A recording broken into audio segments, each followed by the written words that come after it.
Hiya, and welcome to Sorta Super Serious Stuff with me, Cody, the Wanderer, as your host, or whatever you want to call me. You can pretty much call me whatever you want. I'll accept it. That's cool. This series is basically going to be about anything serious. Anything that has happened to me that's super inspirational that I feel like I want to share with you guys, or anything that's happening in our world that, might be a little bit more opinionated that I feel like I want to share with you guys. So today with episode 1, me being the extremist I am, I'm gonna dive in. Boy, am I gonna dive in. So, basically, as someone in media, even YouTube, there's certain things that you're not supposed to talk about. There's just no matter what, it's gonna come back and bite you in the butt. And today, I'm gonna talk about one of those things: religion. So, yeah, I've never really been good following rules. I've always been rebellious. I have authority issues. Okay, so yeah, religion. Let's do this. Basically, it's gonna be split up into 3 different sections, I guess. Yeah, sections. Section 1 will be the philosophy of Cody, just to give you a frame of reference, just as we talk about the religion. Number 2 is religion, and just in general. 3 is specifically some experiences I've had with Christianity and Christians on this journey. Saying, in no way am I trying to be offensive, in no way am I trying to be disrespectful at all. In no way am I trying to have my words hurt you at all. These are just me talking about my opinions, which is exactly that, opinions, or lack of opinions. Just as if you were to share your ideas with me, I would not be hurt by them. Just because our ideas differ doesn't mean that we can't coexist and accept each other. So, and speaking of which, if you have your own opinions and stuff and you disagree and you want to yell at me, feel free to. Leave a comment, or hit me up on Instagram. That's A Search for True Love. But now that I've put that plug in there, we're going to get started. Section 1, the philosophy of Cody. I'm not a faithful person. I do not believe in God. I do not disbelieve in a God. I do not believe in a religion. I do not disbelieve in a religion. I am painfully neutral. It is completely plausible that there is a higher being somewhere up there or out there, and it's completely plausible that there isn't one, and we're just all wandering around and being awkward. So, either way. But with that, there's basically 2 things that I do have faith in, that I believe you say, and it's more ideas. And it's basically the laws of Cody. I'll go with that. The laws of Cody, if you will. Law number 1 is, in this moment, I exist and I am self-aware. Whether I be in a dream, or the Matrix, or this world that we perceive. No matter what, I exist because I'm taking in these experiences. And I am self-aware because, hi, my name's Cody, and you're looking at me, and I'm looking at you. And hi. So, yeah, self-aware. But that is law number 1. Law number 2 is, with the right amount of time and effort, anything is possible. I don't care if I want to grow wings and fly. If I work at it long enough and hard enough, I will grow wings and fly.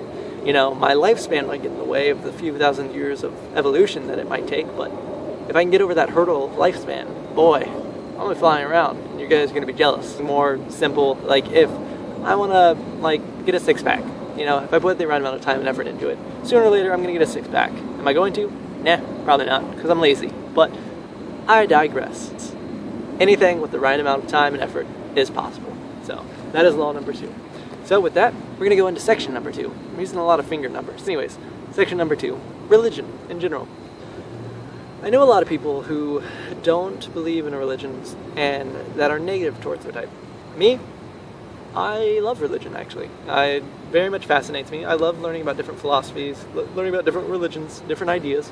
In no way am I against it. I am actually for it, because religion teaches people morals. Morals lead to laws, and laws lead to non-anarchy. And I don't know about you, but I really don't like getting shivved and stabbed and pillaged every day. And yeah, so non-anarchy sounds pretty good. I like that approval. Now, with that being said, all the main religions, you basically, the cores are always, as simple as can be. They're goodness, because it's hey, get along with each other, play nice, accept each other. It's basically hey, be nice. That's it. Kindness. But an evil person can take something good, the purest thing, and turn it into evil, and turn it into a weapon. So, basically what I'm getting at is just because one evil person does something doesn't necessarily mean that an entire religion's about it. I don't want to use Christianity for every example, but say a terrorist that is a Christian goes into an abortion clinic, blows it up. Does that mean that Christianity and Christians are about blowing up stuff? No, that's not what it's about at all. That's, once again, just an evil person taking something and using it for evil. Just like a good person can take something evil and a weapon and turn it around and use it for something that helps people. We usually do that. We connect those dots and we like try to blame an entire group of people, and it's not good. It's not in my opinion, that's not a good thing. We should see every single person as an individual. The last section is Christianity and my experiences with Christians on this wonderful journey of mine.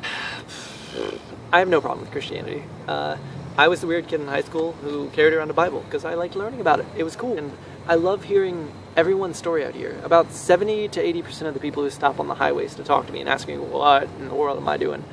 They are Christian. And in no way do I dislike them telling me their stories about Christianity or them trying to save me. Because it's completely reasonable. Like, I'm trying to view your perspective. And you are trying to not let me be damned to hell for the rest of eternity. That is 100% reasonable in my mind why you're trying to save me. So, but today with the experiences that I'm going to be talking about, I'm going to be talking about two different experiences. And basically one experience is an example of someone who was not so good at pulling me into Christianity and showing me the light of God and light of Jesus and all that stuff. Then there was an example where the person was good and they were a Christian, they were Christ-like, and they were just kind. And so I'm going to talk about those two different experiences. And basically the reason why I'm talking about them is kind of to give advice, I guess, to people who are religious, people who do believe.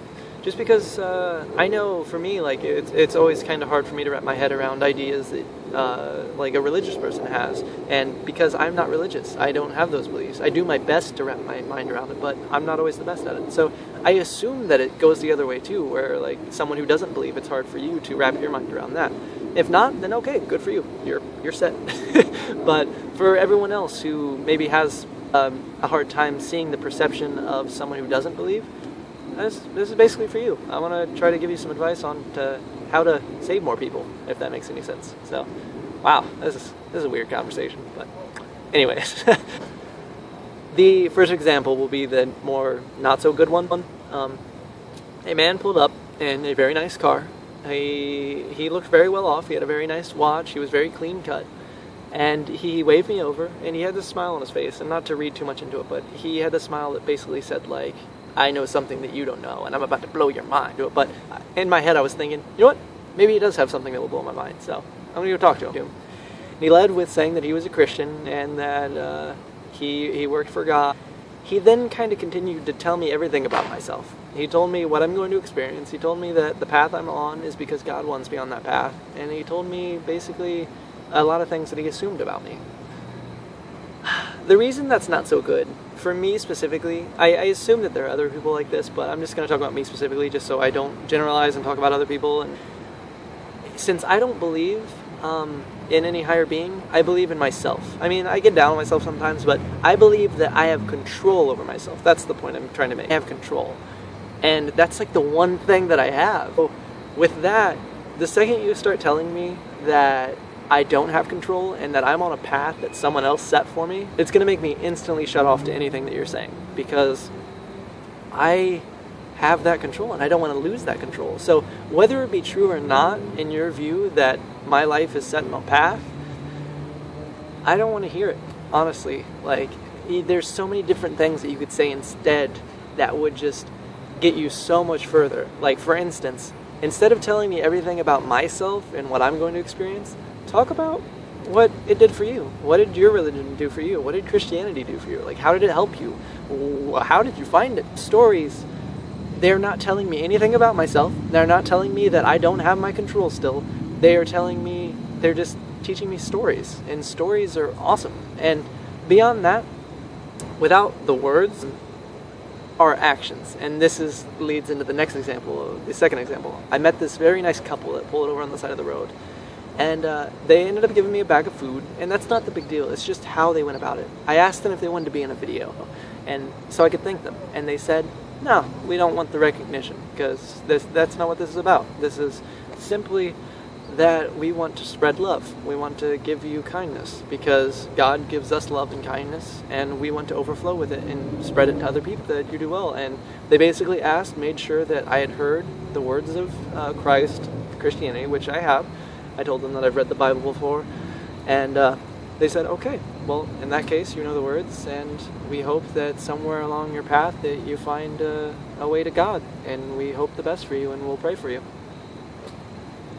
That's that. And an action speaks 1,000 times louder than words. So with that, that's just my perception on how to basically talk to me as a religious person trying to save me. And like, I'm basically trying to help you save people, which is really weird because I don't believe in the religion.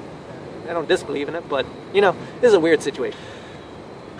That's basically the conclusion, but I do want to talk about one more person, because those two people reminded me of this person. And this is back in my hometown. He doesn't live there anymore, but this guy, he was the pastor of my youth that I went to in high school. And he was, I don't want to say the best Christian ever, because, you know, that would be putting him up on a pedestal, and I know he would probably not be happy with me putting him on a pedestal, because he's not that type of guy, but his name was Pink. He overflowed with love 100% of the time. Like, even on his bad days. Like, I could tell when he was having a bad day, but he still overflowed with that love. If someone needed help, he did his best to help. If someone asked a question, he did his best to answer that question to the best of his ability. And he never tried to force things. I mean, he was obviously a pastor of a youth, so he had to teach. It was never forced, no matter what, just however he did it. It was just very peaceful all of the time. So, Pink, I haven't talked to you in a long time. I need to send you like a message or something. No, I know what I'm going to do. I'm going to send you this video, because if that's not a good conversation starter, I don't know what is. Yeah, Pink, thank you for existing and being Christ-like and a Christian, because you're an awesome person, so good job. Thumbs up.